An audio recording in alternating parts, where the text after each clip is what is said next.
What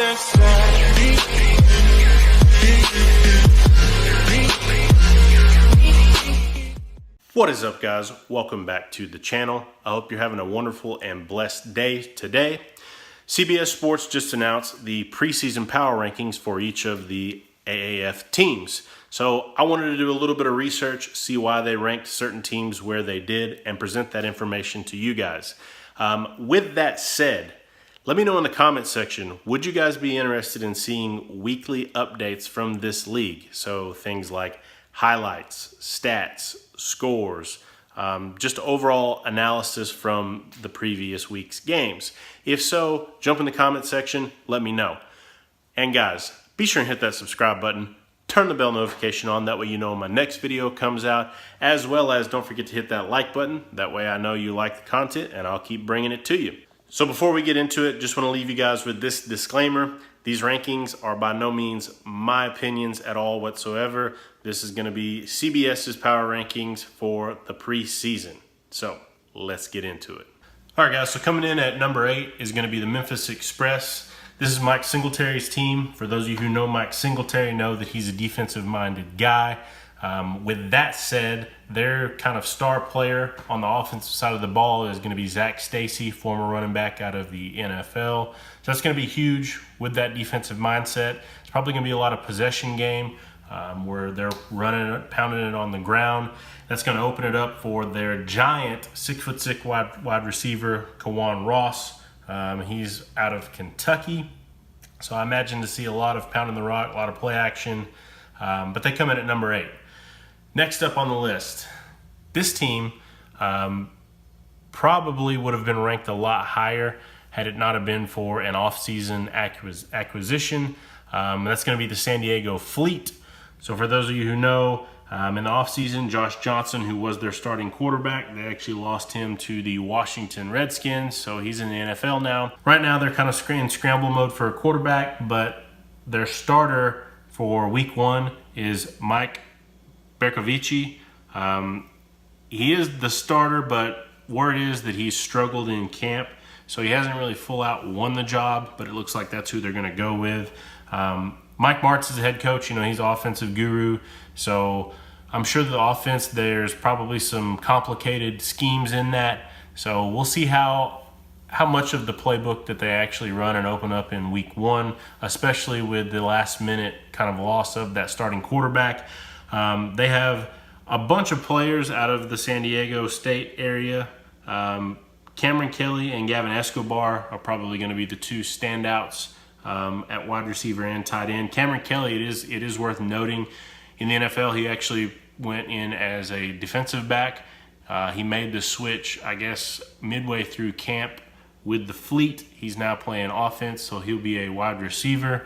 And then, like I said, Gavin Escobar, he was in the NFL, played for the Cowboys, but that's going to be kind of their two-headed monster, so to speak.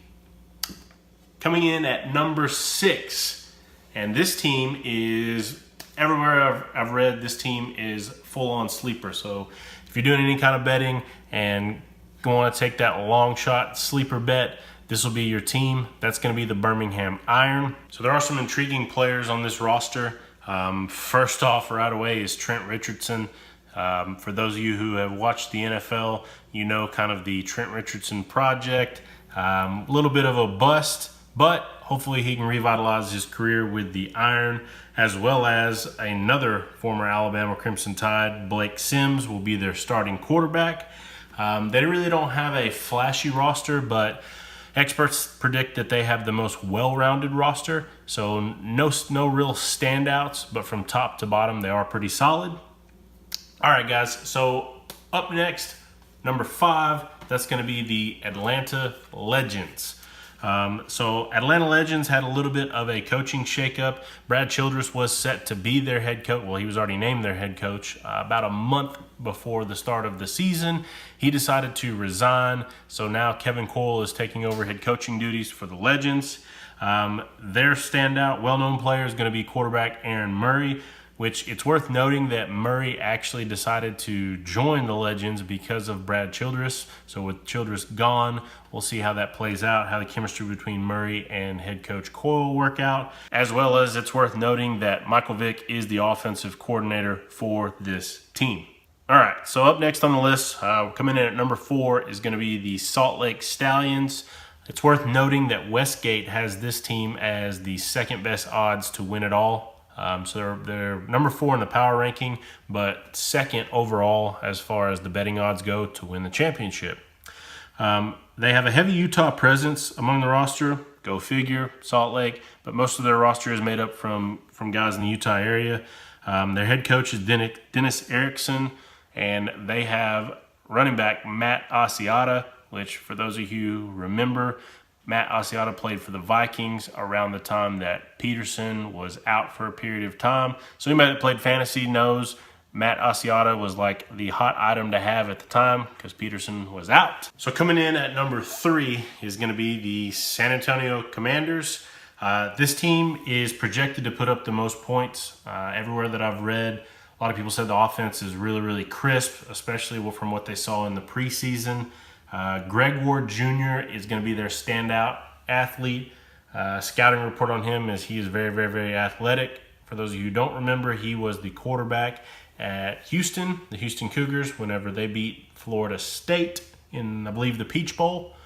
But everywhere I read, San Antonio is projected to score the most points. So we'll see if that comes true or not.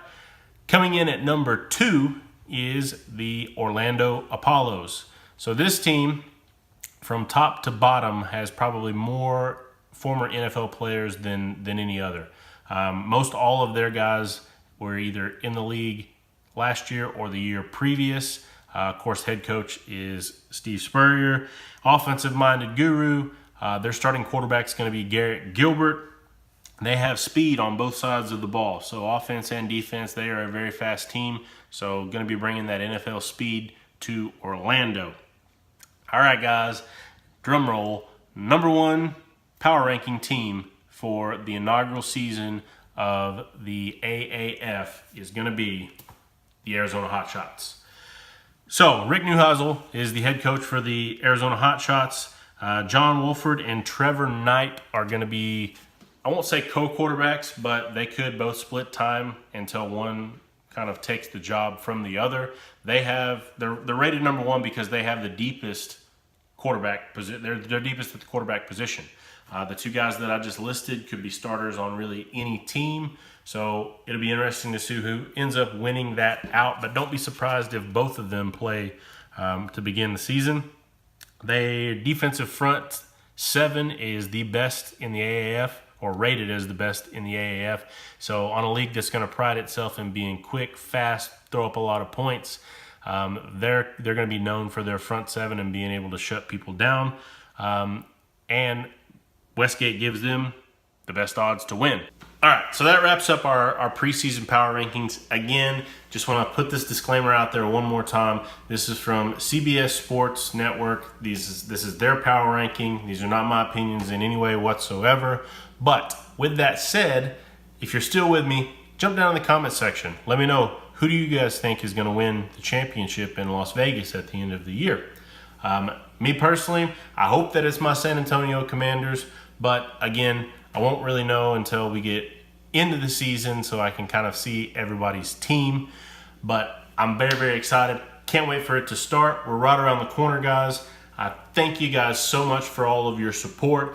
If you haven't already, be sure and check out my other content on the Alliance. I'll go ahead and link that up in the corner right up here or over here, wherever it pops up at. But I thank you guys so much. That's all I got for this one. I'm out. We'll be right back.